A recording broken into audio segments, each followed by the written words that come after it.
Ia-uzi cum vine piesa asta de la mine, Nicolas, pentru toate curvele.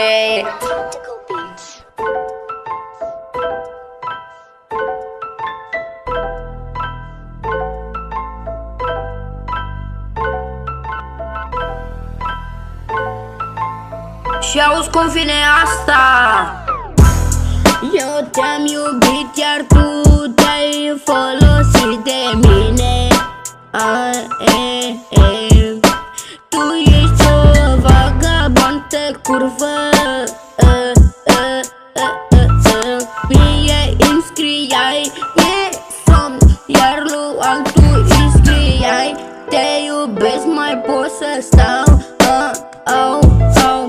Adevărat că ești o curvă vagabondă. Ia-uzi cum vine. Eu te-am iubit, iar tu te-ai folosit de mine. Tu ești o curvă vagabondă. Mie îmi scriai, mie somn, mă pun să dorm, iar lui altul îi scriai. Te iubesc, mai pot să stau. Adevărat că ești o curvă. Eu te-am iubit, iar tu te-ai folosit de mine. Tu ești o curvă vagabondă. Mie îmi scriai, mie somn, iar tu îi scriai la altul că îl iubești, că îl iubești.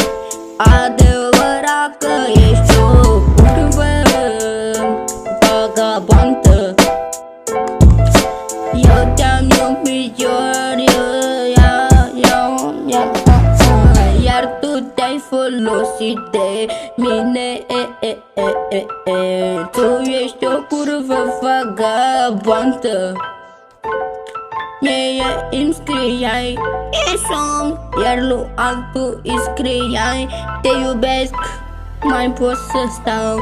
Adevărat că ești o curvă vagabondă. Ia-uzi, ia-uzi, ia-uzi. Eu te-am iubit, iar tu te-ai folosit de mine. Tu ești o vagabondă curvă. Mie îmi scriai, mie somn, iar lui altul îi scriai. Te iubesc,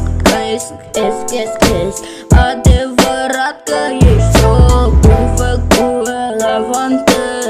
vagabondă ești. Mă băieți, sper că v-a plăcut această piesă, a fost ceva la mișto și vă las.